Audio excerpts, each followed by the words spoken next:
Hello everyone, welcome to English with Evelyn. और आज हम बात करने वाले हैं simple present, simple past tense की। सिंपल प्रेजेंट टेंस हम कर चुके हैं और सिंपल पास्ट टेंस बहुत इजी है। अगर इसमें हम दो तीन चीज़ों का ध्यान रखेंगे तो हमें पता चलेगा कि इसमें इससे ज़्यादा सिंपल कोई टेंस ही नहीं है, क्योंकि ये बड़ा अनकॉम्प्लिकेटेड होता है। और कोई भी जितने भी टेंसेस हैं उसमें जो पास्ट वाले हैं ना, बड़े इजी इजी टू अंडरस्टैंड होते हैं, क्योंकि उसमें बहुत ज़्यादा ऑक्सिलरी में वेरिएशन नहीं होता है ना। अब इसमें भी क्या है कि हमको अगर जैसे फिल इन द ब्लैंक वाले क्वेश्चंस आते हैं ना, fill in the blanks with the correct tense, तो इसमें बड़ा अच्छा हिंट होता है। अगर उसके अंदर एक्शन हमको ऑलरेडी पास्ट का दे रखा है तो हमको पता है, वो एडवर्ब अगर पास्ट का दिया है, एडवर्ब ऑफ टाइम, तो हमें पता रहेगा कि इसके अंदर पास्ट टेंस आएगा। जैसे अगर येस्टरडे दिया है फर्स्ट सेंटेंस में, आई वॉश्ड माई कार येस्टरडे, अगर येस्टरडे नहीं होता, एवरी संडे होता, तो हम इसमें वॉश लिख देते, I wash my car every Sunday. ठीक है। अगर यहाँ पे टुमारो होता तो हम बोल देते, I will wash my car tomorrow. देखिए, सिंपल सी बात है कि क्योंकि ये टेंसेस हैं, ये वक्त के ऊपर बेस्ड हैं, तो एडवर्ब ऑफ टाइम यहाँ पे बहुत इंपॉर्टेंट है। अगर एडवर्ब ऑफ टाइम का हम ध्यान रखेंगे ना, तो हमको कभी प्रॉब्लम नहीं होगी, है ना। कॉन्वर्सेशनली क्या होता है, adverb of time her sentence में नहीं आएगा। बातचीत करने में, जैसे बच्चा स्कूल से घर लौटा, माँ पूछती है, what did you do today, तो बच्चा बोल रहा है, आई सैंग अ सॉन्ग। तो उसके साथ में एडवर्ब ऑफ टाइम नहीं है। आई सैंग अ सॉन्ग जब बच्चा बोल रहा है, तो ऐसा नहीं बोल रहा है, I sang a song in the morning, I sang a song yesterday. वो ये नहीं बोल रहा है, बच्चा बोल रहा है, आई सैंग अ सॉन्ग। क्यों? क्योंकि इस कॉन्वर्सेशन में ऑलरेडी अंडरस्टूड है कि वो बच्चा आज स्कूल में जो किया है, पास्ट में जो एक्शन है, उसकी बात कर रहा है ना। तो लेकिन जब हम अपने स्टूडेंट्स के लिए क्वेश्चन फ्रेम करते हैं, तब अगर हम उसको अगर सेंटेंस देंगे, आई डैश अ सॉन्ग, तो उसमें बच्चा आई सैंग अ सॉन्ग पढ़ सकता है, आई सिंग अ सॉन्ग पढ़ सकता है, I will sing a song, वो कुछ भी फिल कर देगा। ठीक है। Although I will, I sing a song के साथ में ना एडवर्ब ऑफ टाइम फिर से आना बहुत ज़रूरी है। ठीक है। एनीवे, तो हम वापस से पास्ट टेंस पे आते हैं, और हमने ये देखा है कि एडवर्ब ऑफ टाइम टेंसेस में बहुत इंपॉर्टेंट है। ठीक है। अब जो वर्ब्स है ना, इसको पास्ट पे कन्वर्ट करने के लिए हम क्या करते हैं, हम जो बेसिक वर्ब होता है ना, इन्फिनेटिव, हम उसको लेते हैं। जैसे कि हमने लिया ईट, तो उसका पास्ट बनेगा एट, और पार्टिसिपल क्या बनता है, ईटन। ईट एट ईटन। देन बनता है ड्रिंक ड्रैंक ड्रंक। फिर बनता है फ्लाई फ्लू फ्लोन। फिर आपका sit sat sat, stand stood stand. वैसे ही अंडरस्टैंड अंडरस्टूड अंडरस्टैंड बनता है ना। और क्या, वॉश वॉश वॉश्ड वॉश्ड। ये जो ये तीनों जो फॉर्म्स हैं, थ्री फॉर्म्स ऑफ वर्ब्स, इनको जाने बिना, या जिस भी वर्ब में हमको कन्वर्ट करना होता है, टेंस टेंस को कन्वर्ट करने के लिए जो भी वर्ब दिया जाता है, अगर उसके हमको थ्री फॉर्म्स पता नहीं है तो थोड़ा सा मुश्किल हो जाएगा हमारे लिए। तो हमारे लिए वो थ्री फॉर्म्स होना बहुत ज़रूरी है, पता होना। अब क्या होता है, ये जो फॉर्म्स मैंने आपको चेंज करके बताएं, हर वर्ब में तो ऐसे चेंज होता नहीं है। कुछ वर्ब्स ना रेगुलर वर्ब्स होते हैं, मतलब उनका रेगुलर तरीका होता है वर्ब्स चेंज करने, वो वर्ब्स चेंज होने का, जिसमें डी या ईडी लग जाता है, बस इतना होता है उसमें। ठीक है। तो और बाकी के जो होते हैं वो इरेगुलर वर्ब्स होते हैं, है ना, जिसके अंदर पूरी स्पेलिंग चेंज हो जाती है। मतलब मैं अपने स्टूडेंट्स को ऐसे सिखाती हूँ, जहाँ पे स्पेलिंग चेंज नहीं हो, सिर्फ डी या ईडी लग रहा हो आगे, तो वो तो रेगुलर है। है ना, क्योंकि रेगुलर क्या है, मतलब रूटीन है, पैटर्न है, ऐसे ही होता है, ठीक है। और जहाँ पे स्पेलिंग चेंज हो रही है और काफ़ी सारा बदलाव आ रहा है स्पेलिंग में, तो वो हो रहा है हमारा इरेगुलर वर्ब, ठीक है, क्योंकि इरेगुलर वर्ब का कोई फिक्स पैटर्न नहीं है। रेगुलर वर्ब के अंदर भी एक छोटी सी चीज़ और ये भी है कि अगर वो वाई में एंड हो रहा है, जैसे हमने उसमें भी देखा था सिंपल प्रेजेंट टेंस में, वाई के आगे अगर प्ले है तो सिंपली ई डी लग जाएगा, है ना। लेकिन वाई में जो एंड हो रहा है वर्ब, उसके आगे ए नहीं है, जैसे कि वावल नहीं है, डी है या आर है, तो उसमें आई ई डी लगता है ना। ये सिंपल है, इतना कुछ डिफिकल्ट नहीं है इसमें।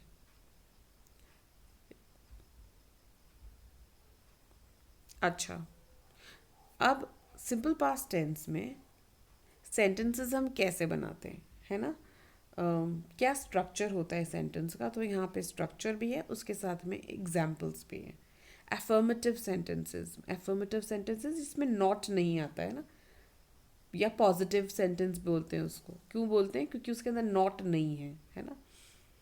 तो subject plus verb in the past tense and then complement.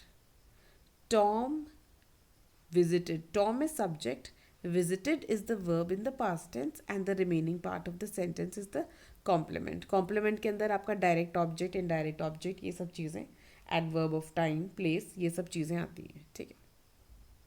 I ran in the competition. I is subject, ran is the past tense of run, in the competition is the complement. Negative में क्या होता है, auxiliary आ जाता है, ठीक है। कौन सा ऑक्सिलरी आता है, जैसे हमने सिंपल प्रेजेंट टेंस में देखा था डू आता है और डज आता है, वो ऑक्सिलरी है। I eat an apple every day, I do not eat an apple every day. ये मैं आपको याद दिला रही हूँ जो हमने प्रेजेंट टेंस में किया था, ठीक है। I go to school, I do not go to school, they go to school, they do not go to school. तो सिंपल प्रेजेंट टेंस में डू और डज लग रहा है, सिंपल पास्ट टेंस में डू डिड ऑक्सिलरी लगता है, ठीक है। और उसमें दो तरह के ऑक्सिलरी थे, मैंने आपको बताया था। थर्ड पर्सन सिंगुलर के साथ में एस वाला लगता है, does she go to school, she does not go to school. Third person singular के साथ एस वाला डज लगता है। लेकिन जो सिंपल पास्ट टेंस है ना, पास्ट टेंस थोड़ा सा सिंपल होता है, ठीक है। पास्ट टेंसेस में क्या होता है, वो बोलता है नहीं मुझे ये डू डज इसके नखरे नहीं चाहिए, मेरे को तो बस डिड दे दो, बस उतना बहुत है मेरे लिए, है ना।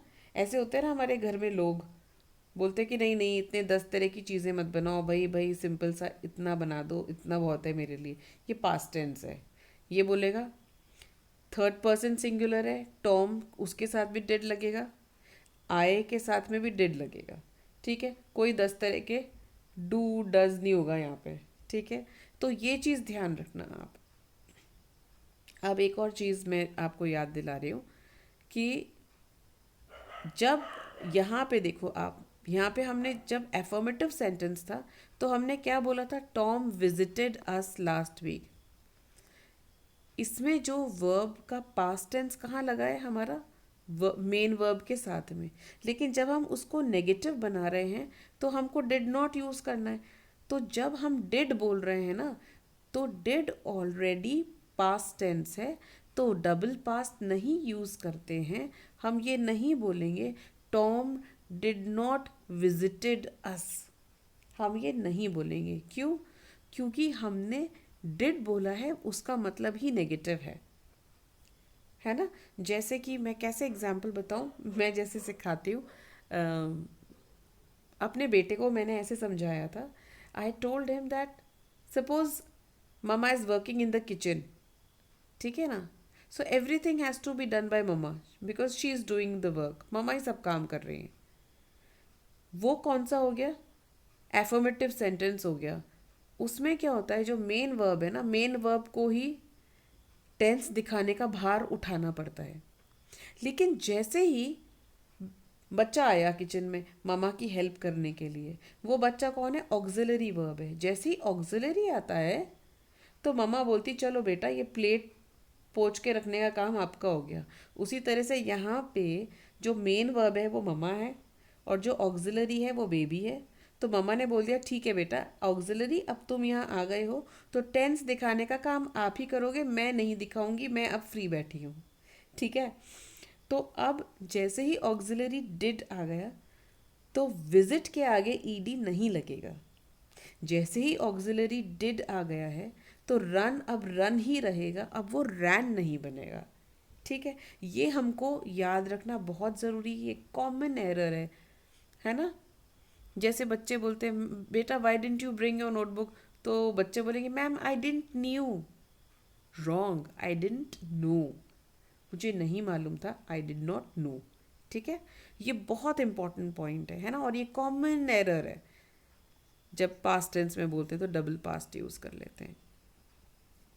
ओके, नाउ फॉर्मिंग क्वेश्चंस, इंटेरोगेटिव्स कैसे बनाते हैं हम। इंटेरोगेटिव्स में दो तरह के क्वेश्चंस बनते हैं हमेशा। एक तो होता है yes no question, yes no question होता है close ended question.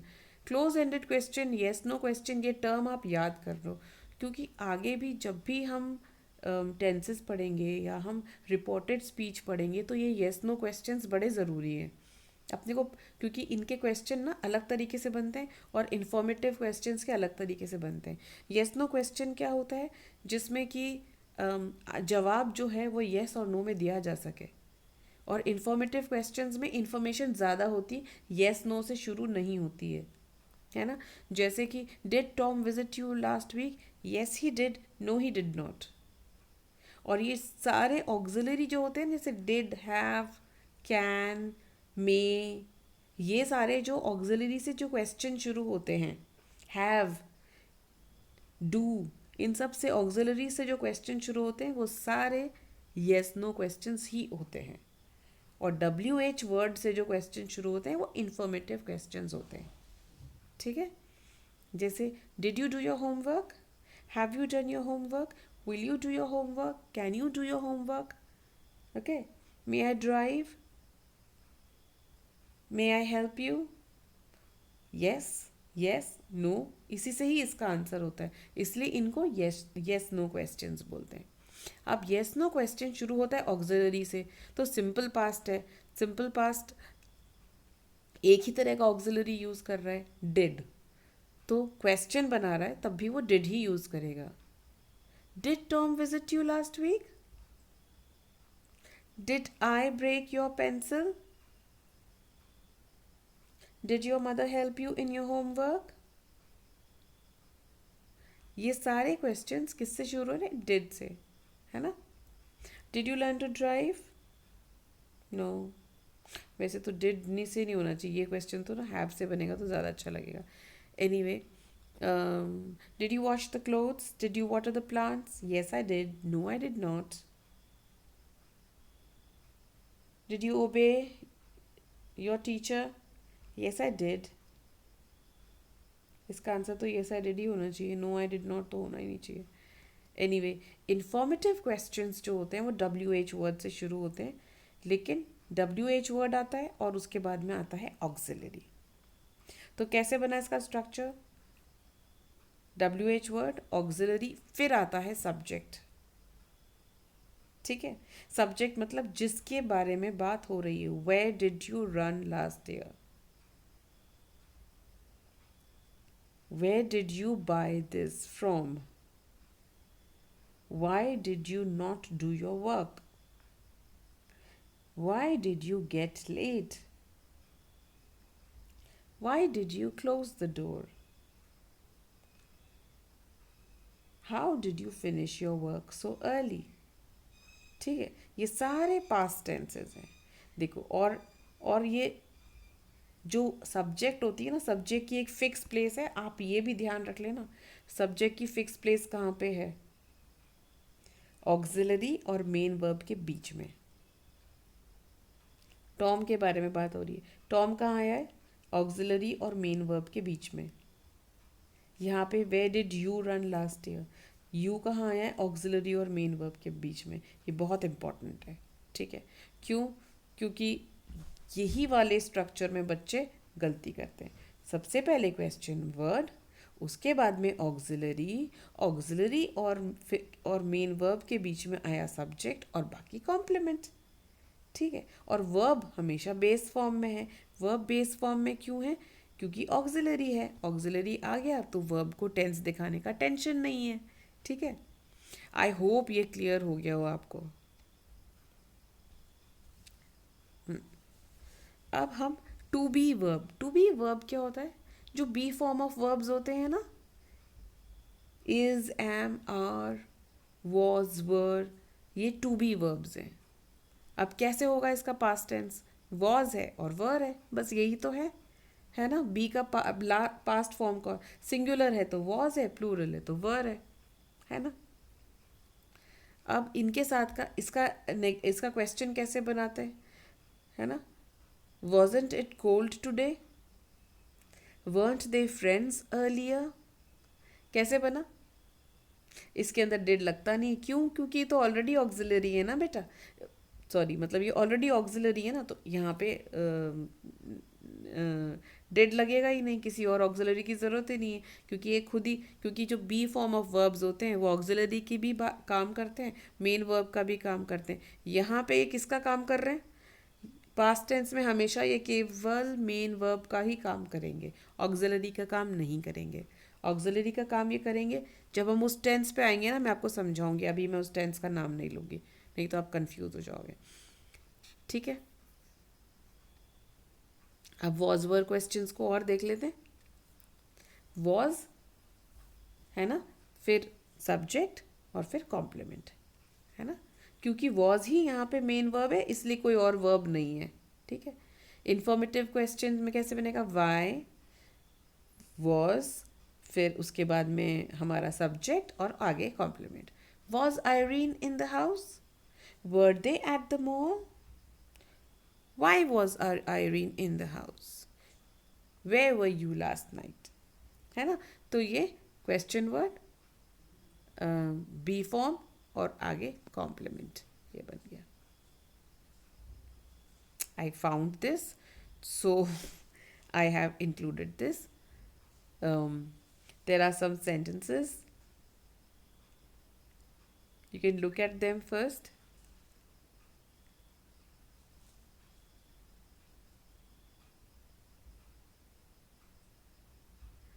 The verb is given. Give नहीं है, वो given है ना।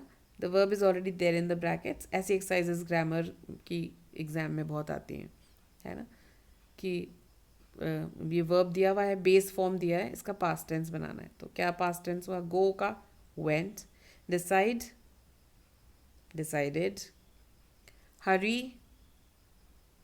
Hurried, walk walked, play played, bury buried।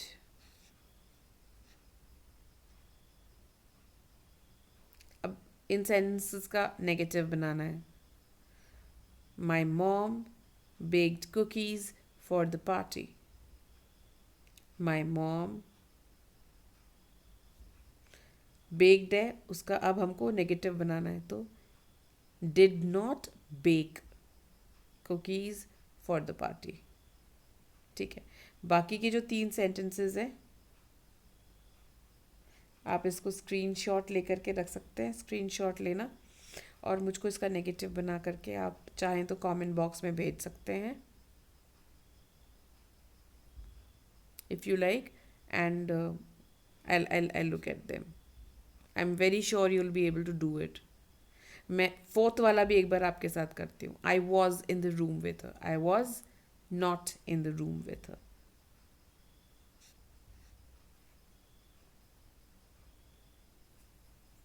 चलिए, so I hope